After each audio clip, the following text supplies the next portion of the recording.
Good morning, students. Welcome to your social science class. Students, in our last class, we have started with the second chapter from history, that is, from trade to territory. So, we began the chapter by analyzing the learning objectives. That means how this chapter is going to help us gain the knowledge of the British coming to India merely as a trading company and then turning into a vast political power.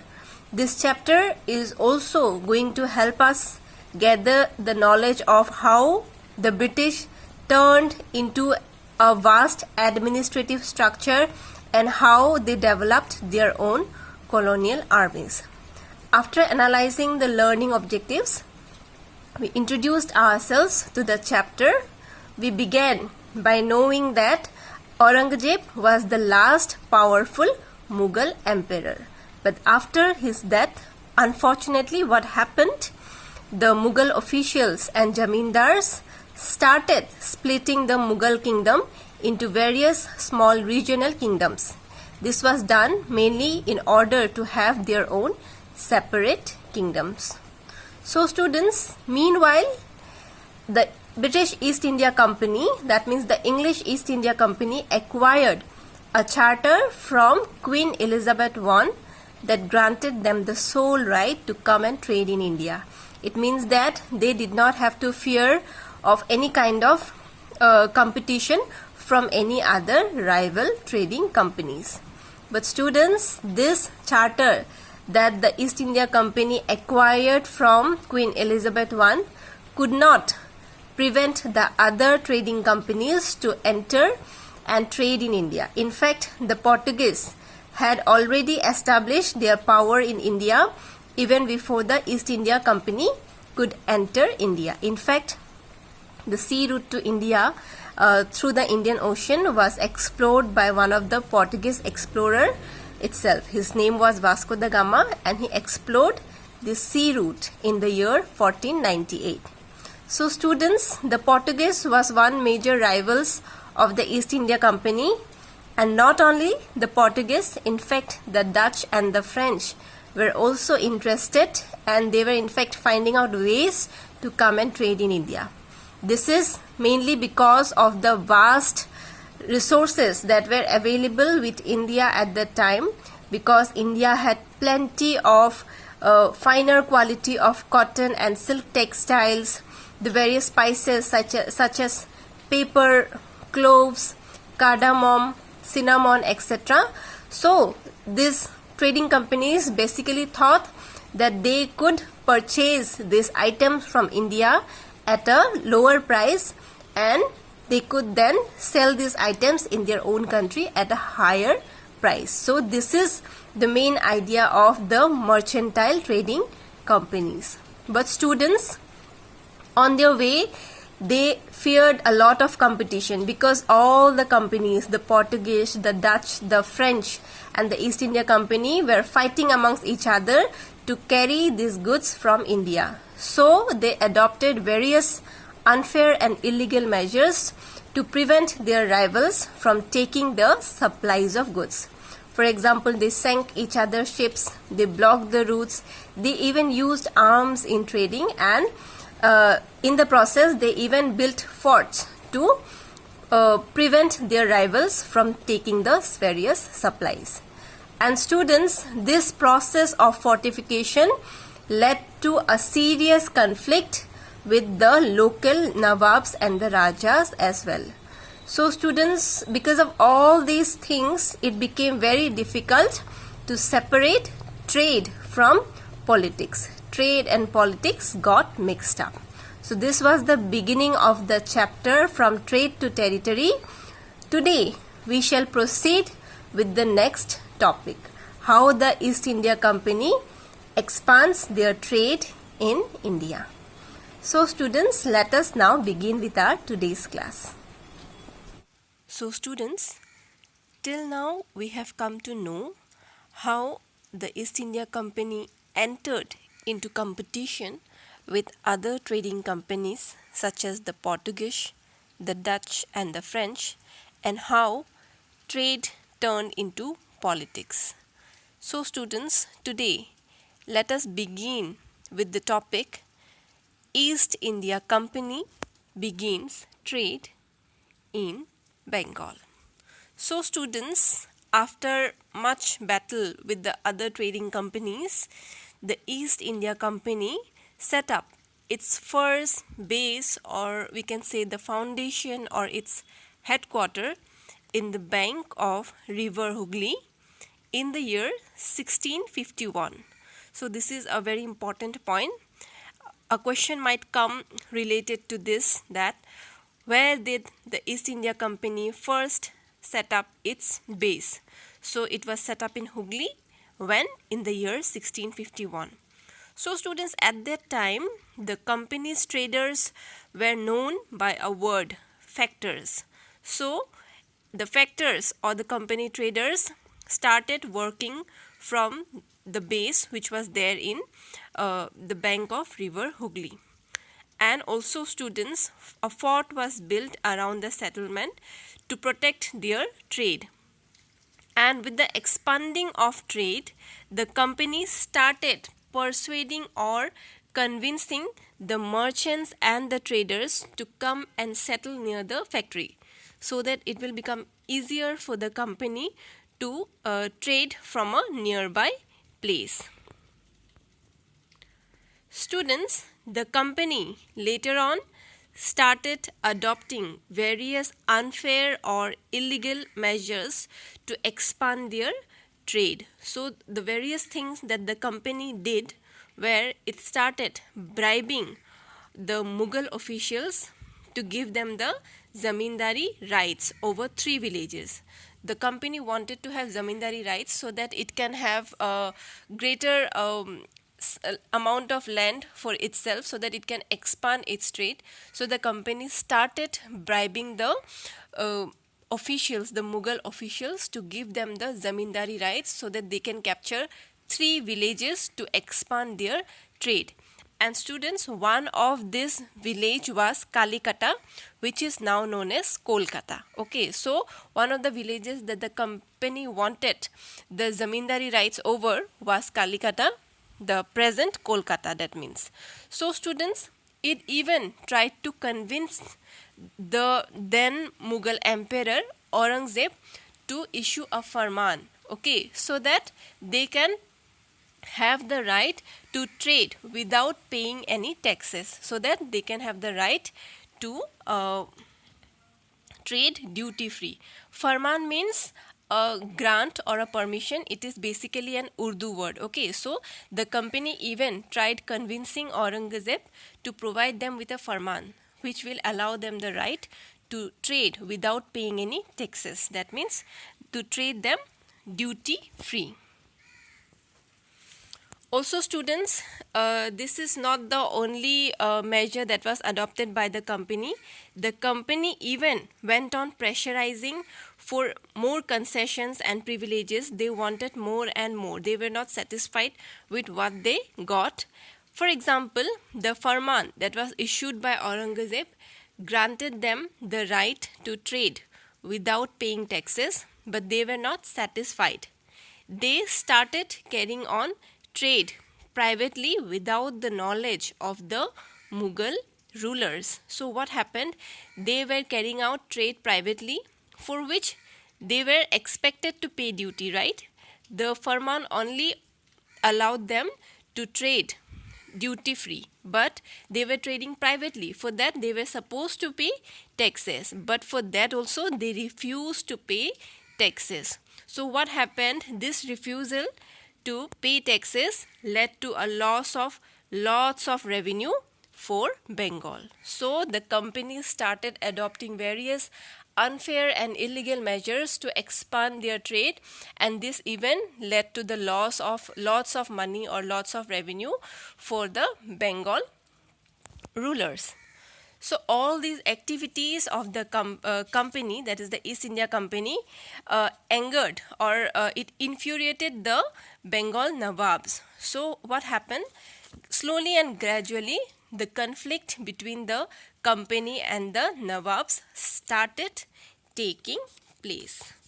So students, what happened after the death of Aurangzeb, the throne was taken over by Murshid Quli Khan.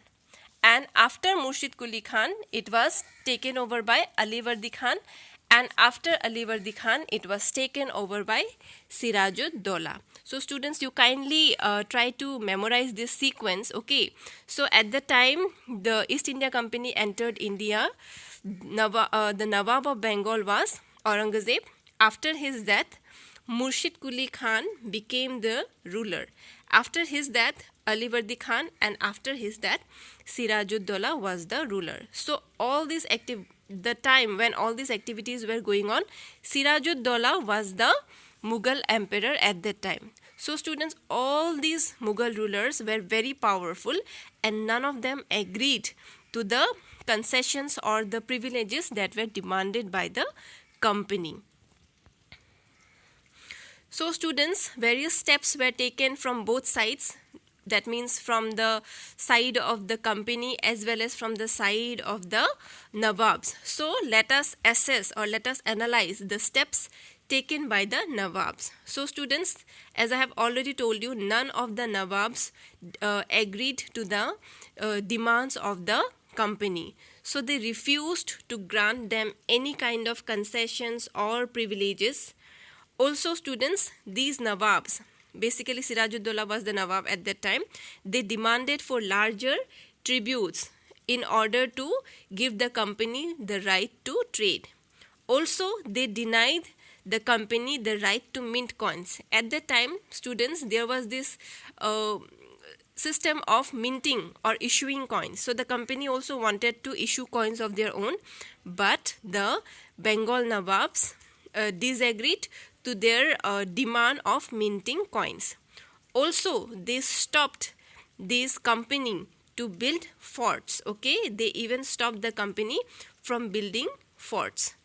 Not only that, students, the Bengal Nawabs also accused the company of betraying. They claimed that since the company had refused to pay most of the taxes, this has led to a loss of revenue of the Bengal government.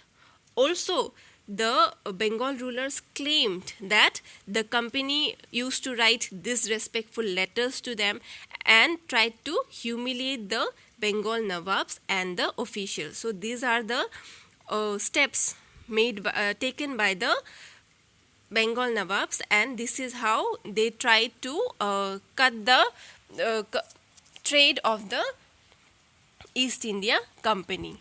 Let us now assess the steps that were taken by the company.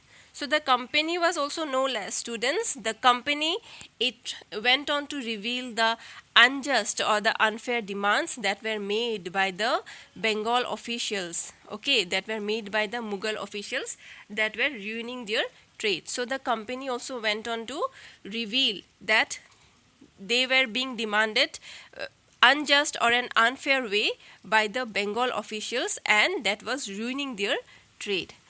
And the company wanted the removal of duties. They do not wanted to pay any tax, so they wanted that those duties should be removed in order to flourish their trade, because they wanted that their trade to flourish, so they wanted that all those duties should be removed.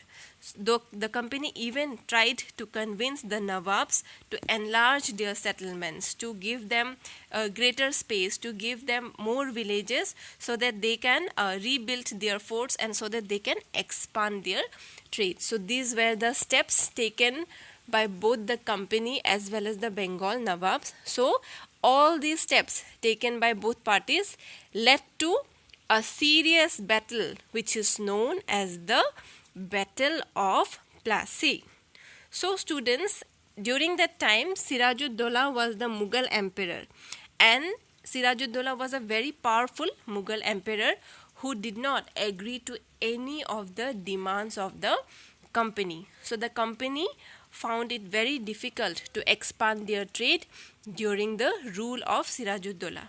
So what they did, they helped one of the rivals of Sirajud-Dowla to become the ruler, so that that rival of Sirajuddaulah might help the company by becoming a puppet of the company. Puppet means a kind of a toy which can function on your will. A toy which will do whatever you want. So the company basically wanted a ruler who will act as their puppet and who will provide them everything they wanted. So what happened? The company helped one of the rivals of Sirajuddaulah to become the ruler of Bengal. When Sirajuddaulah came to know this, he became very angry, and what happened? He even warned the company to stop interfering in the political matters of Bengal. So students, what happened? Sirajuddaulah warned the company to stop interfering in the political affairs. Otherwise, he threatened them that he would stop their fortification and they will have to pay more revenues. So some negotiations were taken place between Sirajuddaulah and the company. And what happened, students? When these negotiations failed, Sirajuddaulah, he marched with 30,000 soldiers, towards the company's factory, which was at Qasim Bazar, and the factory was locked down. The factory was seized, and all the officials of the company were captured and their arms were taken and their ships were blocked. So this led to the beginning of the Battle of Plassey, with Sirajuddaulah marching towards the company's factory at Qasim Bazar. The company's officials were captured and their arms were taken away, even their ships were blocked.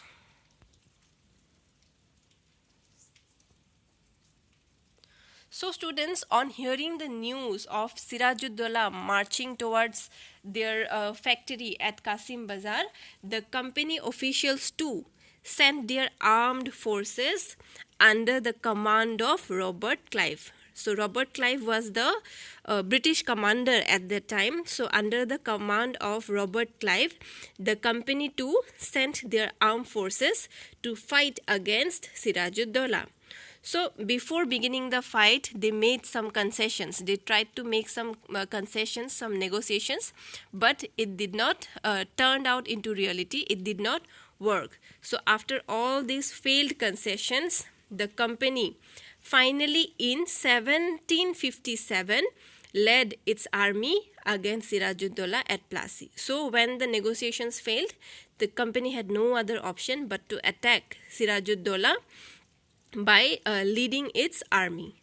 So finally, students, the battle was won by the company, that is the East India Company, and this was majorly because of the fact that one of Sirajuddaullah's commander, Mir Jafar, betrayed him. Mir Jafar was Sirajuddaullah's commander, but he never fought the battle because the company had promised him to make him the next ruler after the death of Sirajuddaulah. So with the hope of becoming the next Nawab of Bengal, Mir Jafar betrayed Sirajuddaulah, the ruler of Bengal. So Sirajuddaulah was defeated and later on he was killed, and after his death, Mir Jafar was made the Nawab of Bengal. Students, so this was the case of the Battle of Plassey. Let us now assess what happened after the battle. That means the aftermath of the battle. So students, after Mir Jafar was made the Nawab of Bengal, the company's primary objective or primary aim was the expansion of trade. They never wanted to capture any territory. This was not their aim. This was in fact never their aim. They just wanted to expand their trade. They wanted their trade to flourish. But students, the company found it very difficult to expand their trade without capturing the territories, because even the smallest of ruler could interfere in the working of the company. So the company found it very difficult to expand their trade without the interference of the Bengal Nawabs. So students, when Mir Jafar was made the Nawab, he too protested against the company, and when he protested, Mir Jafar was dethroned. And after his dethronement, another ruler, Mir Qasim, was brought into his place. So students, you all can see whoever wanted to protest against the company was dethroned by the company. So first Sirajuddaulah was killed. Second, Mir Jafar was brought into his place, and when he tried to protest, he was also dethroned, and another ruler, Mir Qasim, was brought into his place. Students, this was not enough. Even Mir Qasim went on to protest against the company, and when Mir Qasim protested, he too was dethroned and he was defeated in the Battle of Buxar, and again Mir Jafar was made the ruler. So students, you can see the strategies that were adopted by the company at that time. So at first Sirajuddaulah was killed, then Mir Jafar was bought. When Mir Jafar protested, Mir Qasim was bought.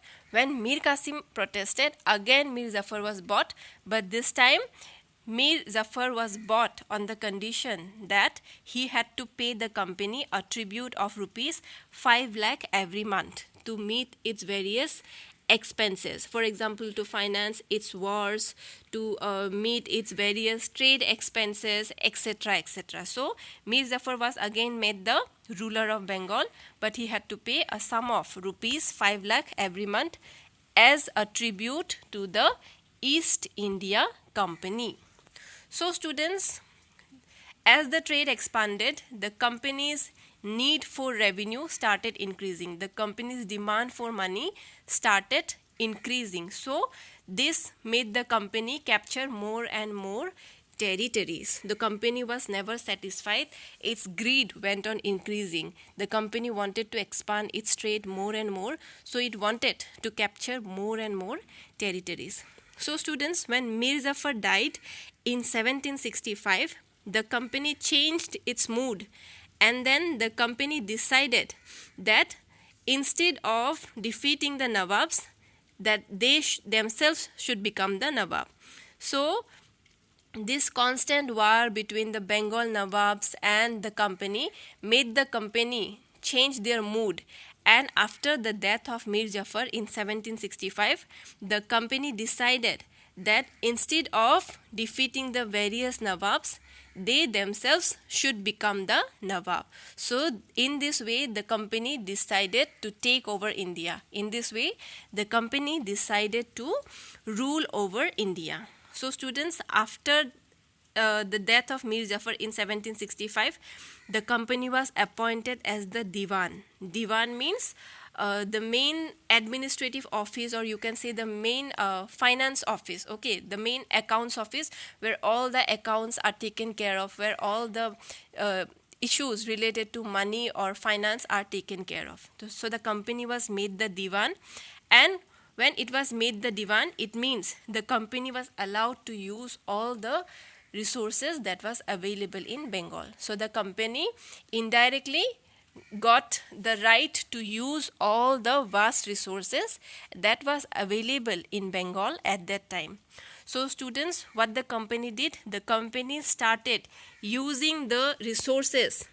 The company started using these Indian resources, the company started using these Indian revenues to meet their various expenses, to buy cotton and silk textile from India, and to maintain their armed forces, to build forces and offices at Calcutta. So what the company did, they basically used the Indian resources to buy the Indian goods so that they can sell it at a higher price in their own country. So these were the various strategies that were played by the, or that were adopted by the company, and this is how they started taking over India. So students, I think you all have understood. So this is all about today's class.